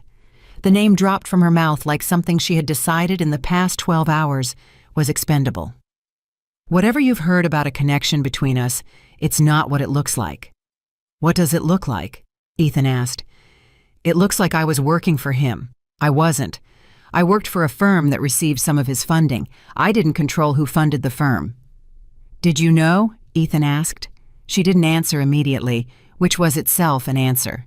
"Did you know who I was when you introduced yourself at that conference?" Ethan said. "Had someone given you information about me before we met?" Her chin lifted slightly. "Networking happens in a lot of different ways in this industry. You know that." "That's not an answer." "It's the answer I have," she said. Ethan looked at her for a long moment. He thought about Sarah sitting at the conference table an hour ago, giving him information without managing it, presenting truth without protecting herself from its implications. He thought about the difference between those two things, between someone who tells you what is real and someone who tells you what is convenient, and he felt it in his chest like a door closing. "I think you should leave my office," he said. Something moved across her face. "Ethan, and I think you should know." He continued, his voice staying even with an effort he wouldn't acknowledge out loud, "that the audit of Sterling Hess is going to cover every significant deal of the past 6 years, including the ones where information may have moved in directions it shouldn't have. I don't know yet what that will uncover, but I think you should consider carefully what your next steps are." She stared at him. The warmth was entirely gone now. The bright targeting attention had become something flat and measuring. "You have no idea what you're involved in," she said. "I know more than I did a week ago," Ethan said, "and I'm going to keep learning." Leah Monroe walked out of his office and he watched her go, and he noted with a detachment that surprised him that he felt almost nothing. Not the anger he might have expected, not the grief of a man realizing the relationship that had cost him his marriage was a fabrication, just a kind of steady, clear-eyed tiredness. The tiredness of a person who has been carrying a fiction for a long time and has finally set it down. His phone rang. The number was one he had not seen before, but something made him answer. The voice on the other end was male, low, confident in the way that people are confident when they are accustomed to having no obstacles. "Mr. Caldwell, we haven't met formally. My name is Victor Crane." Ethan's hand tightened slightly on the phone. "I know who you are," he said. "Then you know I'm a practical man," Crane said. "I don't believe in wasted effort. Your position at Sterling Hess is currently in an interesting place. The audit creates uncertainty. Uncertainty creates opportunity. I'd like to have a conversation about how we might both benefit from the current situation." "You want me to work with you?" Ethan said. "I want to have a conversation," Crane said, "against Sarah." A pause. "I wouldn't frame it that way." "I would," Ethan said. "I'm going to ask you something, and I'd like you to answer it honestly, though I'm not optimistic. Did you send Leah Monroe to find me at that conference 14 months ago?" The silence that followed was approximately 4 seconds long, long enough to be its own answer. "That's a complicated question," Crane said. "It's a yes or no question," Ethan said. "Mr. Caldwell." "The answer is yes," Ethan said. "And what I'd like you to know is that you chose the wrong person, not because I'm especially virtuous or especially smart, but because I have spent the last week looking clearly at something I should have been looking clearly at for years, and once you start doing that, it's very hard to stop." He paused. "Don't call this number again." He hung up. He sat behind his desk and breathed. His hands were steady. He checked them almost clinically because he wanted to know. Steady. He was not afraid of Victor Crane. He did not know yet whether that was wisdom or naivety, but he held on to it anyway. His intercom beeped. His assistant's voice. "Mr. Caldwell, you have a message from the external audit firm. They'd like to schedule an intake meeting for first thing tomorrow morning." "Confirm it," he said. "Also," she said with a slight careful hesitation, "there's a package at reception. Hand-delivered marked personal. No sender name." "Send it up," he said. The package arrived 3 minutes later, a flat, sealed envelope heavier than the last one. He opened it. Inside were 12 pages of documents, financial records, transaction histories, and a cover sheet with a single line of typed text at the top. It read, "Everything you'll need to understand what was done and what it cost." He looked at the documents. Even at first glance, even without the context to read every entry, he could see the shape of it. the quiet architecture of support running beneath 6 years of his career like a current beneath ice. Deals facilitated, problems redirected, doors opened that would have been closed. All of it invisible, all of it unmistakably intentional, all of it her. He set the pages down on his desk. He pressed his fingers flat against them. He thought about her voice in the conference room that morning. You're actually good at this. The real work when it's yours. He thought about how long she had believed that even when he gave her no reason to. He thought about the patience it required to believe in someone who couldn't see you. The particular exhausting generosity of loving someone who had decided, without even realizing he had decided it, that you were not worth looking at clearly. He gathered the pages carefully and locked them in the bottom drawer of his desk. Tomorrow the audit began. Tomorrow the full shape of what had been built and how it had been built would start to emerge into the light. Whatever it revealed, and he was no longer pretending he didn't know it would be significant, he was going to face it without management, without spin, without the performance of a man who believes his version of the story is the only real one. He was going to face it the way Sarah had always faced everything, quietly, clearly, without flinching. He owed her that much, not because she was watching, not because it would change anything between them, but because it was the first honest thing he could do with everything she had quietly given him, and it was long, long overdue. He turned off his desk lamp. He sat in the dimming afternoon office. And for the first time in as long as he could remember, Ethan Caldwell did not know what came next and found that he was not afraid of not knowing. That itself was new. That itself was something. The audit began on a Wednesday. 8 weeks, the timeline had said. It took 4. The firm Sarah's team had selected a group called Meridian Forensic Partners, which had no visible connection to the Winslow family, but whose efficiency immediately suggested otherwise, arrived at Sterling Hess with a team of 11 people and a document request list that covered 37 categories of records. They were polite. They were thorough. And they moved through 6 years of the company's history with the specific, quiet efficiency of people who already know approximately what they are looking for and are simply building the evidentiary structure around it. Ethan cooperated fully.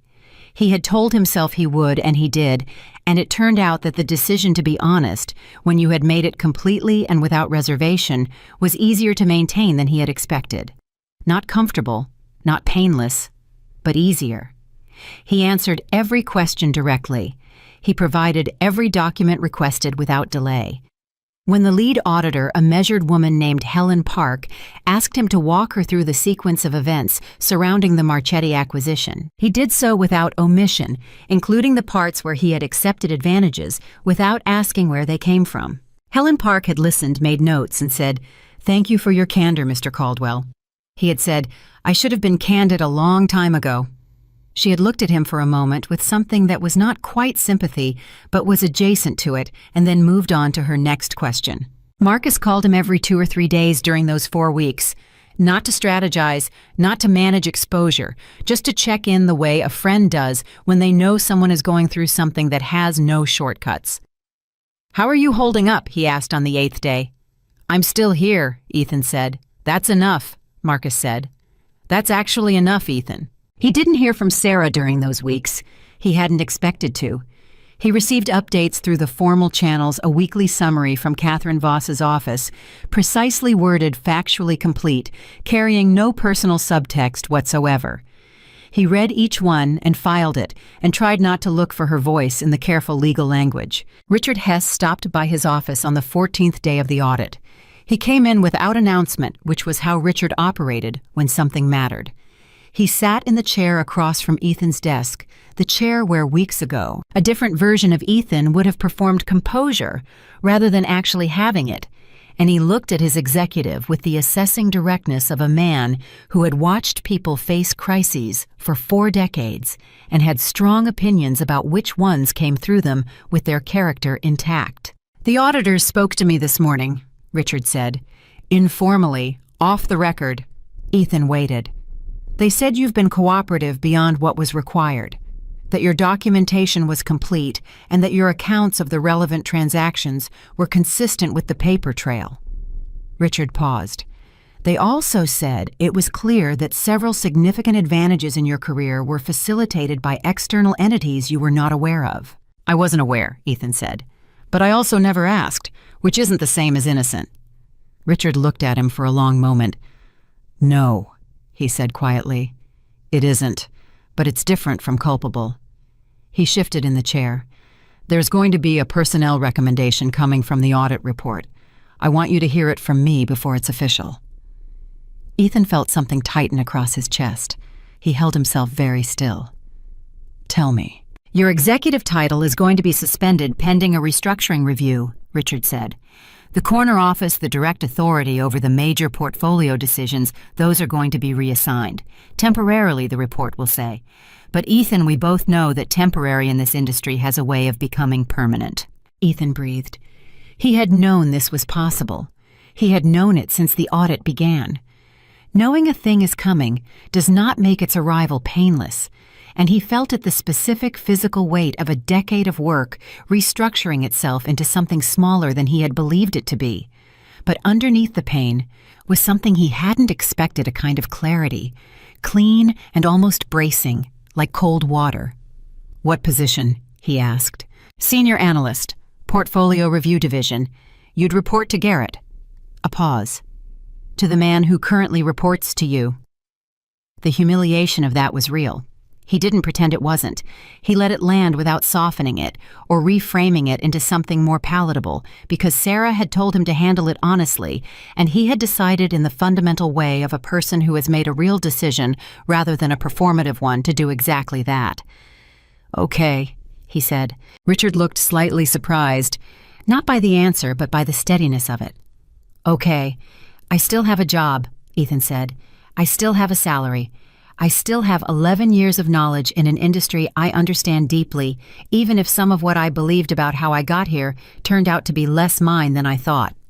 He met Richard's eyes. I'll take the position. Richard was quiet for a moment. You're handling this better than I expected, he said. I'm handling it the way someone told me to handle it, Ethan said. He didn't say who. He didn't need to. Richard stood. He extended his hand across the desk, and Ethan shook it, and the handshake was different from every handshake they had ever shared before. There was no performance in it on either side, just two people acknowledging a hard thing that had been handled as well as it could be handled.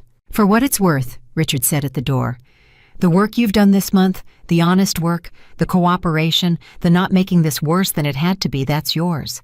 Nobody gave you that. Nobody arranged it. That was just you. He left.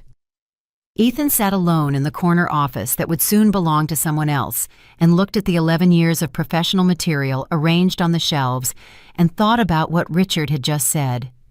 That was just you. He held on to that, not as comfort exactly, as information, as the beginning of a more accurate inventory of himself than the one he had been maintaining. His phone buzzed. A message from a number he didn't recognize, but the name in the contact field was one that made his stomach harden immediately, Victor Crane. The message read, The audit findings are going to create instability at Sterling Hess. There's still a conversation to be had. This doesn't have to end your career. Ethan read it twice. Then he forwarded it without comment to Helen Park at Meridian Forensic Partners, and then to James Elliott at the Winslow family's legal office. He did not respond to Crane. He put his phone face down on the desk and went back to the file he had been reviewing before Richard's visit. 40 minutes later, Helen Park appeared in his doorway. You forwarded Mr. Crane's message, she said. I did, Ethan said. She looked at him with that same near-sympathy expression. Can I ask why a lot of people in your position would have at least considered the offer before alerting anyone? Because I'm done considering things I shouldn't consider, Ethan said. And because someone a lot smarter than me told me not to call in favors or manage the narrative. So I'm not. Helen Park nodded once. I'll note the cooperation in the supplementary file, she said. She started to leave, then stopped. Mr. Caldwell, for what it's worth, and I understand if it doesn't feel like much right now, what we've found in this audit doesn't paint the picture of a dishonest man. It paints the picture of a man who benefited from a system he didn't build and didn't examine. Those are different things. She paused. What you do from here is what defines the actual character. She left. Ethan sat with that for a while. Then he picked up his phone and called the one person he had been meaning to call for days. His mother answered on the second ring. Ethan. Her voice was the voice she'd had his whole life, warm, direct, carrying the specific authority of a woman who has seen through her son's performances since he was 8 years old and learned to hide his report card. "I've been waiting." "I know," he said. "Mom, I need to tell you some things." "I know," she said. "Start from the beginning, and don't leave out the parts where you were wrong." He told her everything. For 43 minutes he talked, and she listened without interrupting, except twice both times to ask a specific question that cut directly to something he had been glossing over. He told her about the divorce and the convoy and the journalist's call and the audit and Leah and Crane and the documents that had arrived in the sealed envelopes. He told her about the conference room meeting with Sarah. He told her what Sarah had said. When he finished, his mother was quiet for a moment. "You know what the hardest part to hear is?" she said. "Tell me." "That you had 7 years with a woman who was genuinely trying to love you," she said. 7 years, Ethan, and you spent most of them looking past her. He closed his eyes. "I know. I met her 3 months after you married her," his mother said, "at the family dinner. You remember you were late and she came alone and spent 2 hours talking to your aunt about her garden and your uncle about his retirement investments, and she knew more about both subjects than either of them, and she never once made them feel less than." A pause. "I told you that night she was remarkable. You said she was sweet." "Sweet," Ethan repeated. The word tasted like something he wanted to put down. "You heard what you wanted to hear," his mother said, not unkindly, with the precision of love. "You heard confirmation of the story you'd already written about her, and once you write the story about someone, it's very hard to see what's actually in front of you." He pressed his free hand against his forehead. "I don't know how to fix this." "You might not be able to fix this," his mother said. "Some things when they're done are done, but you can fix the next chapter. The way you handle yourself from here, that's not for her, that's for you. That's about who you want to be when you're not performing for anyone." He thanked her. He meant it without qualification, the way he had not meant a lot of things he'd said in the past decade. He hung up and sat in the chair in the corner office and looked at the city one more time. Then he started packing his personal items from the shelves, slowly, methodically. The framed commendations, the signed deal announcements, the photographs from company events where he stood at the center of groups of people looking like the most important person in the room. He looked at each one before he placed it in the box. He wasn't performing humility. He wasn't punishing himself. He was simply doing the honest work of looking at his own history without the layer of ego that had always filtered it before. It took him 2 hours. When he carried the box past Garrett's desk on the way out, Garrett stood up. He looked uncomfortable in the way of someone who has not rehearsed for this situation, which was to his credit. He was 28 years old and competent and genuinely good at his work, and Ethan had always liked him, even while somewhat taking him for granted. "Mr. Caldwell," Garrett said, "I want you to know the situation with the report I didn't ask for." "Garrett," Ethan said. He stopped. He looked at his soon-to-be supervisor with the directness of a man who no longer has anything to protect by being indirect. "You earned your position. I know that. And I'm going to work for you the same way I'd want someone to work for me, honestly and without making it complicated." He shifted the box in his arms. "Don't apologize for doing your job well." Garrett looked at him for a moment. Something moved across his face. Not pity, which would have been unbearable, but something more like respect, which was entirely unexpected and caught Ethan somewhere off guard. "Thank you," Garrett said. Ethan nodded and walked to the elevator. He was in the lobby when his phone rang. The number was James Elliott's. He answered it while the lobby's revolving door spun cold air around him. "Mr. Elliott." "Mr. Caldwell?" The attorney's voice was its usual measured self, but something underneath it tonight had a different quality. "I'm calling because of the message you forwarded today, the one from Victor Crane." "I thought it was the right thing to do," Ethan said. "It was," James Elliott said. "It triggered something. The message, combined with documentation my client's team has been compiling separately, has been submitted this afternoon to the SEC's Division of Enforcement." A brief pause. Victor Crane is now the subject of a formal federal investigation. Ethan stopped walking.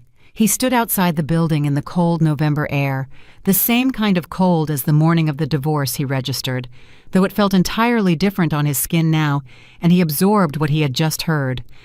"Because of my forwarded text message." "Your message was one piece," James Elliott said. "But it was a significant one. It demonstrated direct contact and an attempt to interfere with an active audit process. Combined with my client's documentation of Crane's broader strategy, the acquisition scheme, the network of intermediaries, the deliberate destabilization of corporate targets, it was sufficient to trigger formal action." Ethan stood in the cold and thought about the shape of the past month, about the morning he had walked into a divorce proceeding, believing he was the protagonist of a story about his own freedom and everything that had happened since. About the 12 pages of documents that were currently locked in the bottom drawer of a desk that was no longer his corner office desk. About a woman who had quietly moved every piece on the board while he stood in the middle of the game, convinced he was the one playing it. "How is she?" he asked. James Elliott paused. "Ms. Winslow is well," he said carefully. "She is very focused on the upcoming Meridian Gala." "The Gala," Ethan said. He knew at the annual event hosted by the Obsidian Group, one of the most significant gatherings of financial power in the country. He had attended once 3 years ago as a guest of a client. He had found it impressive without understanding until now what he was actually standing in the middle of. "Is there something happening at the gala?" "I'm not at liberty to say more than this," James Elliott said. "But I would suggest if you have the opportunity to attend that you do." The line went quiet. Then, "Mr. Caldwell, my client asked me to tell you one more thing." Ethan waited. "She said he knows what to do now. Let him do it." He stood in the cold for a long time after the call ended. The city moved around him. A cab honked 3 blocks away. Someone walked past him talking on a phone in a language he didn't recognize. The ordinary, enormous machinery of New York going about its business, indifferent to the private reckonings happening inside its millions of stories. He looked up at the Sterling Hess building. 43 floors, 11 years, the corner office now sitting empty, waiting for whoever was next. He had thought of that building as the primary evidence of who he was, the address that proved the story. He understood now that the building had never been the evidence of anything except where he showed up every day. The actual evidence was subtler and more difficult to read the texture of how you treated people when they couldn't do anything for you, the choices you made when no one was watching the questions you asked or didn't ask about the advantages that arrived in your life. He picked up the box and walked to the cab stand. He gave the driver his address. He sat in the back seat and watched the city go past and thought about what Leia's absence had quietly confirmed over the past week. She had stopped calling after the day she walked out of his office. No messages, no explanation. Just the specific, efficient disappearance of someone who understands that their particular usefulness in a situation has concluded. He didn't feel the way he thought he might feel about that. He felt mostly the relief of a man who has stopped pretending a fiction is something real combined with a clean, clear anger at himself for how long the pretending had taken. He thought about what his mother had said, some things when they're done are done. He thought about Sarah saying, "You're actually good at this, the real work when it's yours." He thought about Garrett's face when he told him not to apologize for doing his job well. He thought about Richard's handshake. He thought about Helen Park saying what you do from here is what defines the actual character. The cab pulled up to his building. He paid. He rode the elevator with the box on his hip and unlocked his apartment door and set the box on the kitchen table and stood in the silence of a home that was entirely his, now entirely his own, with no one to share it with and no fiction to maintain and nothing left to perform. He had thought freedom would feel like winning. It turned out freedom felt like this, quiet and spacious and slightly frightening and entirely undeniably real. He made himself dinner for the first time in months. Not ordered in, not a restaurant, not the performance of leisure that had defined his evenings with Leia. Just food he made himself in his own kitchen, with the radio on low, thinking about the Meridian Gala, and what James Elliott had said about attending, and what Sarah's message meant. He knows what to do now. Let him do it. He ate at the kitchen table next to the box of his old life. After dinner, he opened his laptop. He found the Meridian Gala on the Obsidian Group's website, a private event invitation only 6 days away. He looked at his contact list for 30 seconds. Then he picked up the phone and called Thomas Calloway, a colleague he had maintained a genuine professional relationship with across 20 years, who moved in the circles that attended events like this one. Thomas picked up on the fourth ring, sounding like someone interrupted mid-something important. "Ethan, I heard about the audit. You okay?" "Getting there," Ethan said. "I need a favor."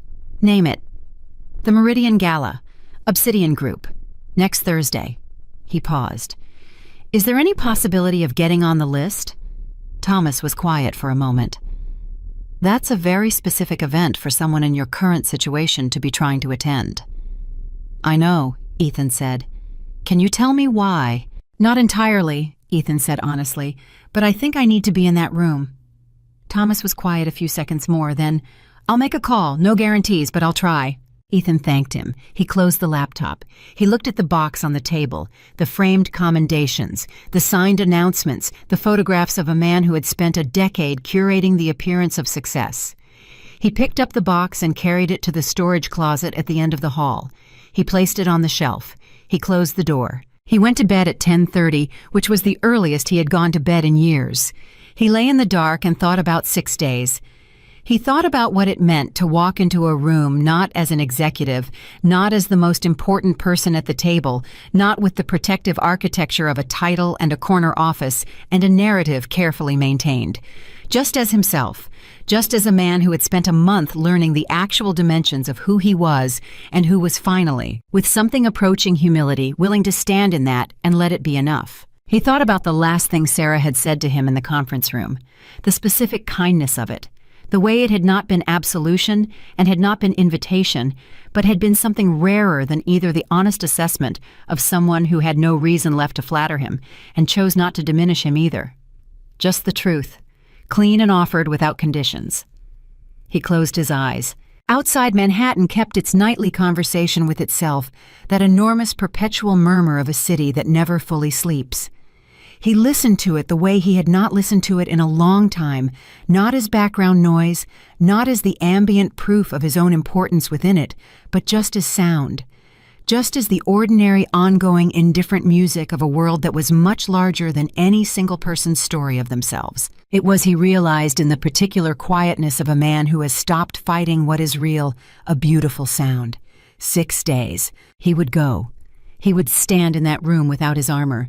He would see whatever there was to see, and he would face it the way he had faced the auditors and the reorganization and Leia's flat measuring eyes and Victor Crane's phone call and his mother's careful, loving precision, without management, without spin, with whatever he actually was stripped of everything that had not in the end been truly his. He didn't know what was waiting in that room. He fell asleep before he finished the thought. Thomas Calloway came through on the 5th day. The confirmation arrived as a single text message at 7 in the morning. "You're on the list. Don't make me regret it." Ethan read it standing in his kitchen in the gray early light, wearing the same clothes he had slept in, and felt something settle in his chest that was not excitement and not dread, but something quieter and more serious than either. Readiness, maybe. The particular steadiness of a person who has stopped rehearsing and is simply prepared to show up. He spent the day at Sterling Hess in his new position, Senior Analyst, Portfolio Review Division. He sat at a desk that was smaller than his previous one by a significant and entirely symbolic margin in an open-plan section of the floor he had previously walked through without stopping. He reviewed documentation, he ran numbers, he answered to Garrett, who handled the dynamic with a professionalism and decency that Ethan found despite everything genuinely moving. Garrett never performed the authority, never used it to balance any ledger, just managed the work with the same quiet competence he had always brought to it, treating Ethan's analysis with the same respect he offered everyone else on the team. On the second day in the new position, Ethan had stayed late to finish a portfolio review he could have left for morning. Garrett had found him there at 7:15 and said simply, "You don't have to prove anything by staying late." Ethan had looked up from the screen. "I'm not proving anything," he said. "I just wanted to finish it correctly." Garrett had looked at him for a moment with the particular evaluating attention of someone recalibrating their expectations. "Okay," he said. And that was the end of it. Now it was Thursday, the night of the Meridian Gala. He dressed carefully, but without theater. Dark suit, no tie. The understated confidence of a man who has stopped needing his clothing to announce him. He took a cab because he no longer had a company car and had not yet replaced it, and was in the specific way of someone who has recently lost several layers of insulation between themselves and ordinary life, finding the adjustment instructive rather than humiliating. The cab driver played something on the radio that Ethan didn't recognize. He looked out the window at the city and thought about nothing specific for the 15 minutes it took to get there. That itself was new. He used to fill every silent moment with planning, strategy, the constant forward motion of a man who had always believed stillness was the same as losing ground. He was learning that it wasn't. The event was held in a space that Manhattan reserved for occasions of genuine consequence, not the performative consequence of industry parties and launch events, but the kind of gathering where the people in attendance actually controlled things. Ethan had been to events like this before, but always within the orbit of someone more powerful than himself, always aware of the ceiling above him. Tonight he came alone. No one to stand next to, no title to lead with, just himself. With the invitation Thomas had arranged, walking through the entrance into a room full of people who represented more combined financial authority than most governments. He recognized faces immediately: senators, fund managers whose names appeared in financial history books, CEOs of organizations that shaped industries. He was not their equal tonight. He was aware of that without apology. He found a position near the edge of the room, accepted a glass of water from a passing server, and waited. He had been there 22 minutes when he saw her.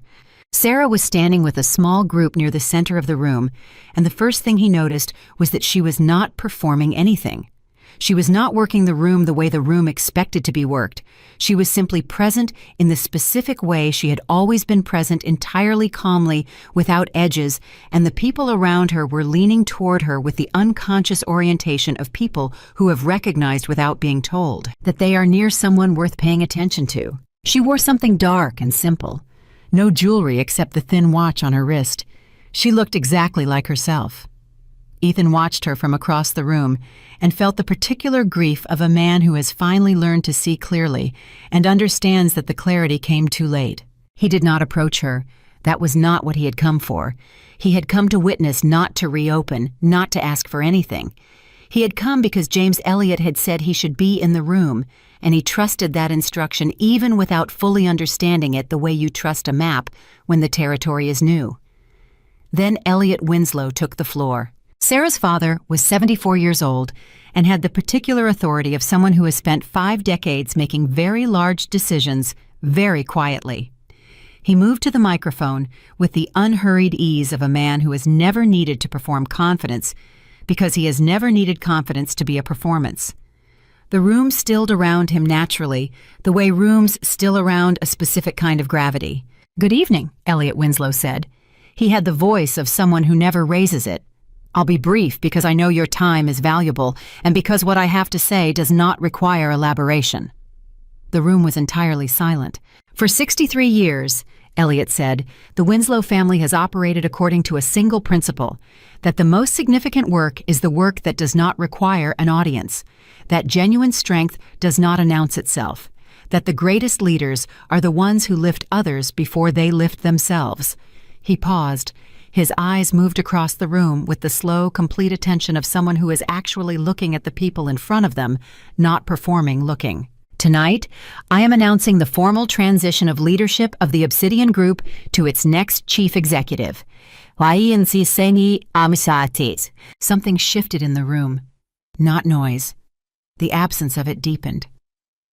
"My daughter," Elliott Winslow said, "has spent her adult life demonstrating every quality this organization requires, not in boardrooms, not in press releases, in the actual work conducted with the actual patience of someone who understands that influence is not about visibility, it is about impact." He turned slightly. "Sarah." She walked to stand beside her father, and Ethan watched from the back of the room as the assembled authority of American finance turned its attention to a woman it was in many cases seeing with full clarity for the first time. Not because she had been hiding, because the room had not been looking. He understood that particular failure from the inside. Elliot placed his hand briefly on his daughter's shoulder. The Obsidian Group, effective immediately, is led by Sarah Winslow. I cannot think of better hands for it. I do not believe you will be able to either. The room erupted. Not the polite applause of obligation. The real kind. The kind that comes from people who have been briefed, who have done their own due diligence, who understand what they are acknowledging. Several people near Ethan were already leaning together in low, animated conversation. He heard fragments known. She was exceptional, extraordinary timing. Crane investigation changes everything for the sector. He stood still in the middle of it all and watched Sarah stand at the front of the room and accept the acknowledgement with a grace that came from the same place her composure always came from. Not performance, not endurance.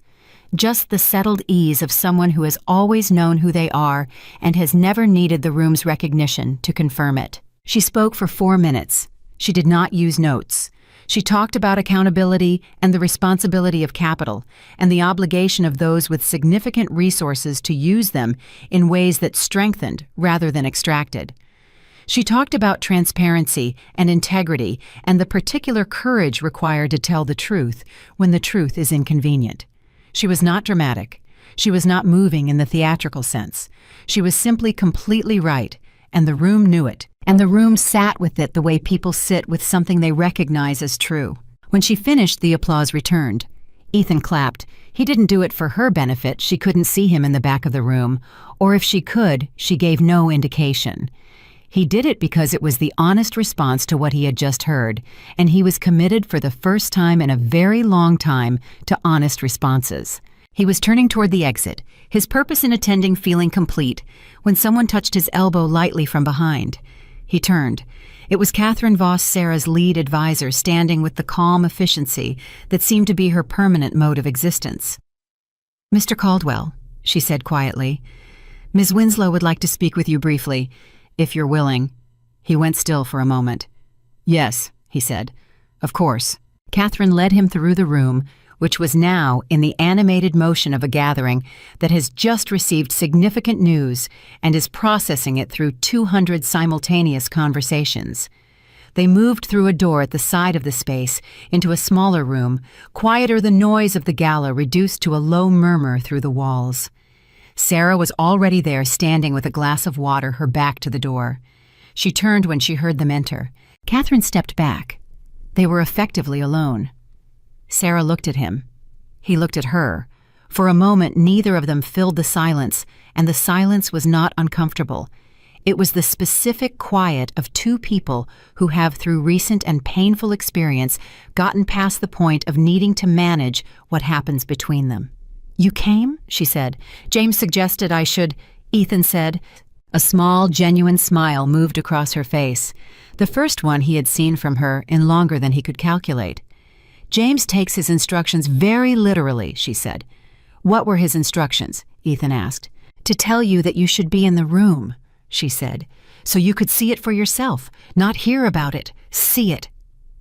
She looked at him with the steady clarity he had spent 7 years misreading as simplicity. "I wanted you to see that I never needed rescuing. I never needed anyone to build anything for me.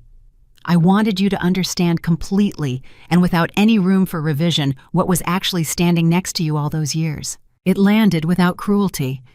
That was the thing about Sarah. She could say the most difficult things without weaponizing them. She just offered them plainly like facts and let them do whatever they were going to do. "I understand," he said. "I understand it now." "I know you do," she said. "That's why you're here." He looked at her. There was something he needed to say, and he had been composing it for 2 weeks, and now that the moment was actually here, he found that all of his composed versions were wrong, too formal, too carefully constructed. So he said the unpolished version, the one that was simply true. "I am sorry, Sarah. Not for the divorce. I think that was right for both of us eventually. I'm sorry for the 7 years before it. For the way I decided what you were before I ever really tried to know you. for making you smaller so I could feel larger, for accepting everything you gave me without once stopping to ask how you were, what you needed, who you actually were underneath the version of you I'd decided to see." He stopped. "I'm sorry for all of that." She looked at him for a long moment. Her expression was the most open he had seen it since the early years. Not happy exactly, not healed, but present. Real, human in the way that people are when they have stopped managing how they appear. "I know," she said finally, "and I accept it. Not for you, for me, because carrying it costs more than releasing it." He nodded. "The audit," he said, "the Crane investigation, the position changes at Sterling Hess. I didn't fight any of it." "I know," she said. "Did you know I wouldn't?" he asked. It was a genuine question, not resentment, not challenge, just curiosity about what she had understood about him that he hadn't understood about himself. She considered that. "I hoped you wouldn't," she said carefully. "I thought there was enough of the real you left under everything else to face it honestly, but I didn't know. Nobody knows that about someone else. You have to choose it." She held his gaze. "You chose it." Something in that, the plainness of it, the absence of any qualifier or condition, moved through him in a way he couldn't fully articulate. 3 words: you chose it. The acknowledgement that some part of what had happened over the past month was genuinely his own, not arranged, not facilitated, not the result of someone else's invisible architecture, just him making the better choice repeatedly without anyone protecting him from the consequences of getting it wrong. He exhaled. "What happens now?" he asked. "For you?" "The work," she said simply. "There's a great deal of it. The Obsidian Group at this scale requires constant attention. The Crane investigation creates implications for the sector that will need to be addressed carefully. And there are organizations we've been watching for years that are now ready for a different kind of engagement." She paused. "It's a full life." "It sounds like it," he said. "And for you?" she asked. He thought about Garrett's open plan floor, the portfolio review work he had stayed late to finish correctly, the cab ride without a company car, his mother's voice telling him that the next chapter was the one that mattered. "Honest work," he said. "Mine, however small it starts." He looked at her. "You told me I was actually good at it. The real version, I'm choosing to believe that. It's accurate," she said, without sentimentality, without encouragement's performance. Just a fact she had assessed and was reporting. "You're better at it than you were given opportunity to discover because the floor was always higher than it should have been." She tilted her head slightly. "Now the floor is where it actually is. That's harder. But it's also real." He nodded. He understood. The floor being where it actually is, learning to build from there. Not from an elevated starting point he didn't earn, but from the actual ground with his actual capabilities, doing the actual work without an invisible net underneath him. It was harder. It was also, for the first time, entirely his. "I should let you get back," he said. "There are about 200 people in that room who want your attention." She smiled again, that same small, genuine expression. "There are," she agreed. He started to turn, then stopped. "There was one more thing. The documents," he said. "The ones sent in the envelopes. The financial records showing what you did for my career. I have them. I locked them away. I haven't shown them to anyone, and I don't intend to." He held her gaze. "They're yours if you want them back, or I'll keep them where they are, whatever you prefer." She looked at him for a moment. "Keep them," she said. "Read them again sometime when you need to remember what's possible when someone believes in you, and then try to be that for someone else." He absorbed that. It was perhaps the most generous thing anyone had ever said to him, including every professionally effusive compliment across a decade of industry success. It was generous not because it was warm, but because it was instructive. Not keep them as a reminder of what you lost. Keep them as a model for what to give. "Okay," he said. "Take care of yourself, Ethan," she said. The same words as the divorce table, the same voice, the same even careful delivery, but entirely different in weight because this time he heard them correctly. Not as dismissal, not as farewell, as the genuine wish of someone who has made their peace with a chapter of their life and is offering the person who shared it a clean exit into whatever comes next. "You too," he said. He walked back through the door into the gala. The room was louder than before, the conversations elevated by the evening's announcement. He moved through it toward the exit, and as he walked, he heard Sarah's name in fragments from every direction: her vision, her track record, the Crane investigation, the implications for the sector, the Obsidian Group under new leadership. The world was learning in real time what she was, what she had always been. He pushed through the main door into the cold air. He stood outside and breathed. The city moved around him the way it always did, enormous and indifferent and entirely real. He thought about the morning of the divorce, the cold, that same quality of cold November, doing what November does in New York, and the man who had ridden an elevator to the 43rd floor feeling like someone who had won. He tried to locate that man in himself and found that the distance between them was both shorter and longer than he expected. Shorter because he was still himself, still the same fundamental person who had made every choice along the way. Longer because the choices he was making now were different in kind, not just in degree. Different in the place they came from. His phone buzzed. "Marcus, how'd it go?" He typed back, "She's going to run one of the most powerful investment organizations in the country." "Marcus, why no? I mean, how are you?" Ethan looked at the question for a moment. He stood in the cold with the noise of the gala muffled behind him and the city spread out in every direction, and the specific sensation of a man who has arrived after a very long and painful detour at something that resembles solid ground. He typed, "I think I'm okay. Actually okay, not performing it." Marcus replied almost immediately, "That's the first time you've said that, without me having to dig for it." Then after a pause, "Proud of you, man. Genuinely." Ethan put the phone in his pocket. He didn't hail a cab immediately. He stood there for another few minutes, just standing, just being in the cold air of a city that had never cared about his title or his corner office or the story he had built around himself, and had simply always been exactly what it was. He thought about the 12 pages of documents locked in his desk at home, the architecture of invisible support running beneath 6 years of his career. He thought about Sarah's instruction, "Read them again, sometime when you need to remember what's possible when someone believes in you. Then try to be that for someone else." He thought about Garrett, 28 years old, genuinely talented, working harder than anyone on that floor without complaint or performance. He thought about what it might look like to actually see that, to name it, to do for someone else in whatever small and ordinary way was available to him from where he currently stood, what had been done for him without his knowledge or gratitude for the better part of a decade. He thought about what his mother had said, "You can fix the next chapter." He finally hailed a cab. He got in. He gave his address, not the Sterling Hess building, not a restaurant, not any of the stations of his former life. Just home, his apartment. The ordinary quiet, genuinely his space, where a box of old commendations sat on a closet shelf, and the kitchen table was where he ate dinner he made himself, and the silence in the evenings was no longer something he filled with performance, but something he was learning slowly and imperfectly to simply inhabit. He sat in the back of the cab and looked out the window one final time at the city moving past him.